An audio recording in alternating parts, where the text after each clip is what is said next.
You're now tuned into pSyk's weekly Nerf dosage.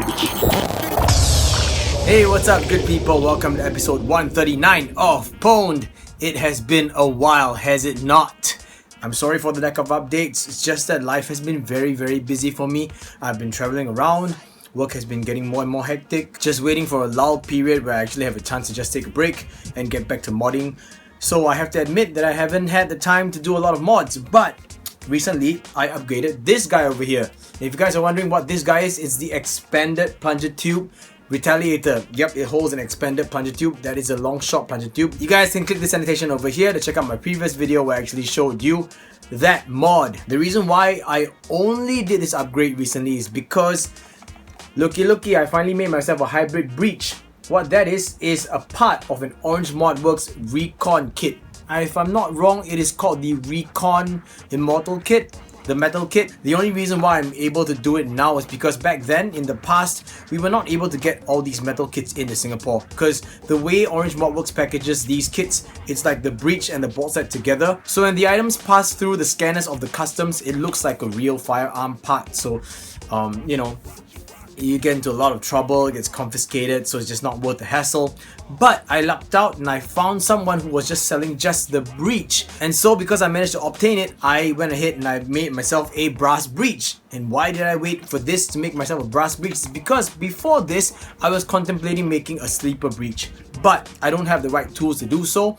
I don't have the right drill bit size and everything. So I was like, I don't know if I want to take the risk. But earlier this year, I was in Melbourne. And I actually saw William while I was hanging out at MTB's crib, and he was cutting down the breech of the Recon kit, and I was like, what are you doing? And he said, well, you could sleeve brass in this. You don't have to do anything else, it just fits. And I was like, oh my god, that's mind-blowing. So that's what I did. I actually used this and it helped to make a super easy brass breech. As you guys can see, the front part is brass and it sleeves over perfectly.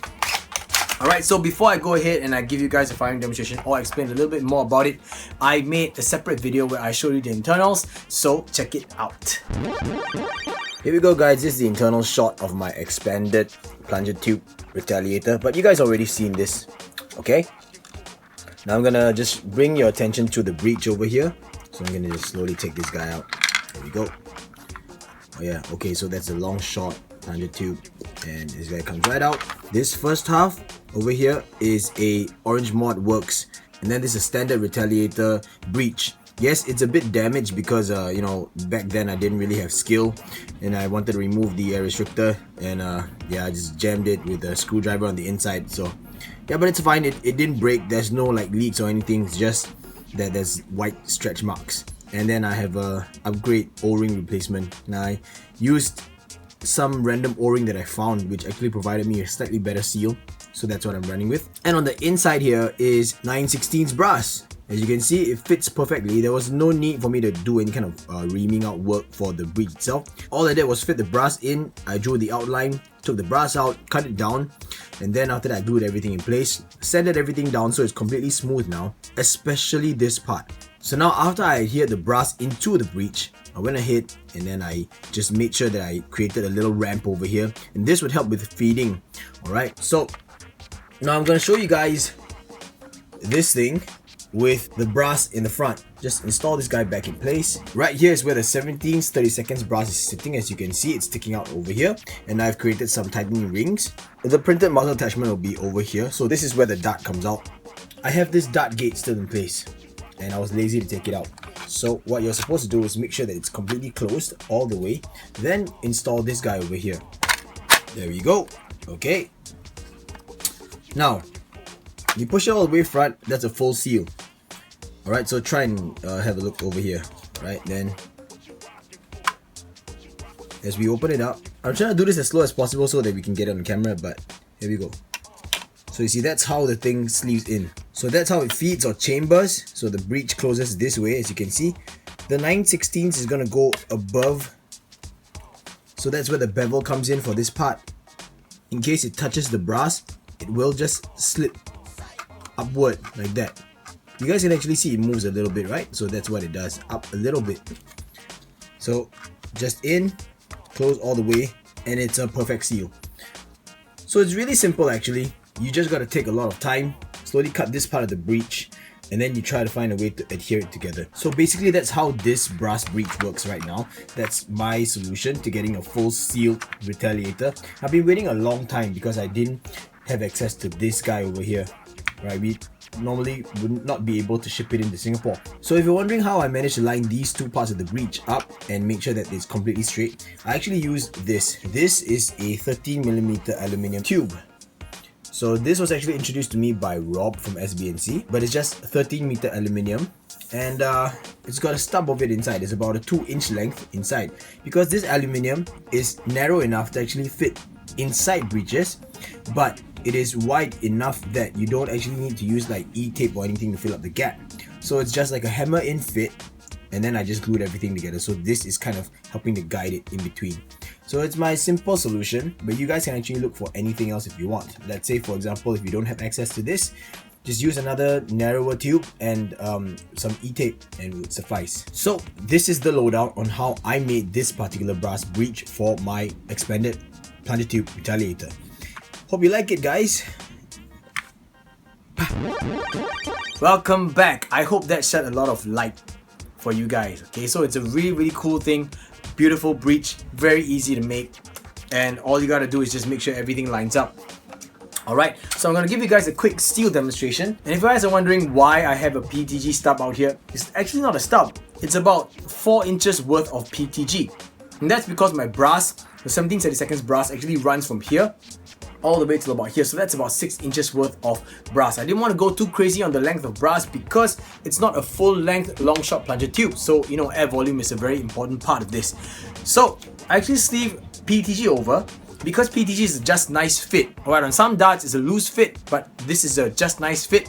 So instead of the dart just bouncing around the black 4-barrel, you know, this PTG helps to guide the dart a little bit at the same time, because if you look down this fore muzzle over here, there's a little ridge where at the end it sits like that. So there's a little bit of a gap from where this black barrel ends and where that ridge starts. So I don't want the chance of the dart to actually hit or scrape against that ridge and it would affect my range. So this helps to guide it all the way through, just like that.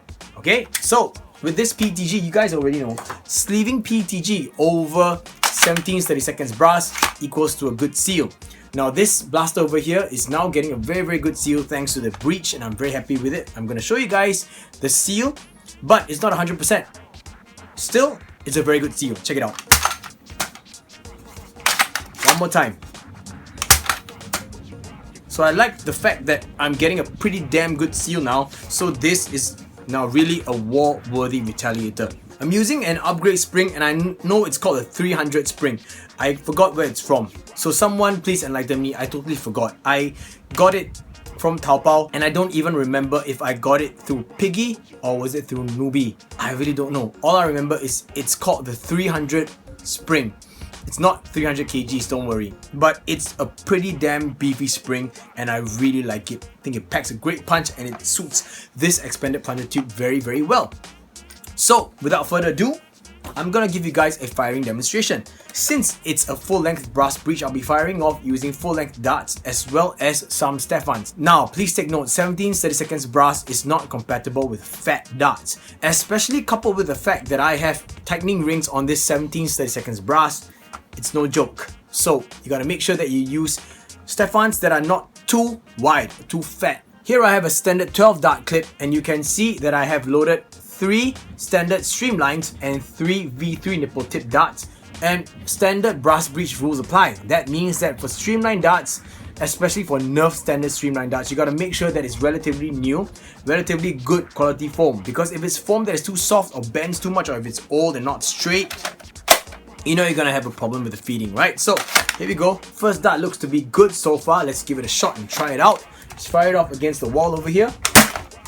Wow, that packs a punch. Second dart out. Third dart. Oh, this one's gonna have a feeding problem. Look at that. That's because the dart is not a new dart. It's already bent. So I gotta re-chamber it to make sure that it feeds nicely. And there, right out it goes. Now onto the V3 nipple tip darts. These darts are much better in performance and in terms of feeding, so I'm not gonna have much of a problem.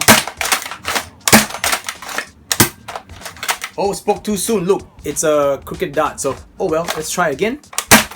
Alright, Now, all 6 darts out, as you guys can see, standard brass breech issues. So feeding is a very important thing. Now I have a Artifact Stefan clip, and in this clip is a bunch of assorted darts. I think I bought 4 Stefan darts, yeah. So the thing I don't like about Artifact's Stefan clip is that I believe that it's a bit too narrow. You gotta have your Stefans slightly shorter than normal, and most of the Stefans I use are old Stefans. Like for example, this silicone tip Stefan on the top is a bit too wide to fit inside, and that's why it's the first dart. So I have to admit that to you guys because I just want to be as transparent as I can with you guys. Alright, so gonna feed this clip in there and let's try it out. So doesn't seem to be moving up so far. See? That's what I mean. Because I pushed the clip up with the breech closed, this is what happens. The dart gets stuck inside. So I'm gonna have to find a way to dislodge this guy over here. This is sucky. Let's try and feed the clip in with the breech open and let's see if that works. Well, looks good so far. You guys can see. Alright, so let's chamber it. Okay, seems to be fine. Damn, that was fast. Here we go, second dart. I believe that's 4, yep, that's all 4 out.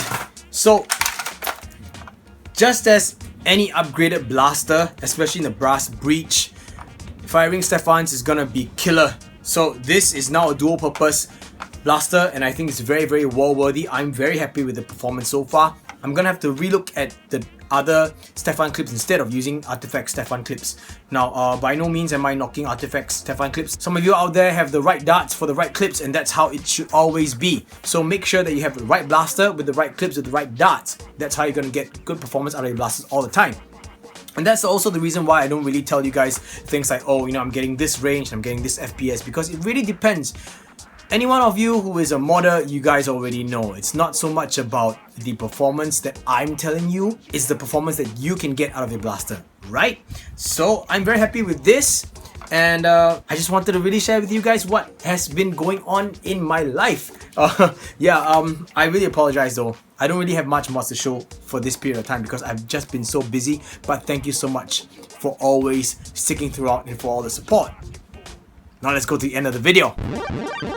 If you like this video, I hope you guys give me a thumbs up. And if you're not subscribed to my channel, I hope you guys consider subscribing to my channel where I make videos, and I have to admit that it's not weekly anymore because of other commitments, but I will try my very, very best.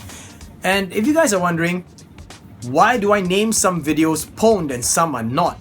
Because those that are not pwned are kind of like ad hoc videos where I just take a video for the fun of it on a whim and then I turn it into an episode. And I decide, okay, it's not going to be a proper episode of Pwned, because Pwned is usually where I sit down and I think, okay, I'm going to do this and I'm going to explain this to you guys and I'm going to showcase this, especially in this background over here. So that's what Pwned is. And if you are wondering, nice lights, it's because I have to say thank you to Make Test Better once again. You know, ever since I was there, I was really, really inspired. And finally, I found these lights off Amazon.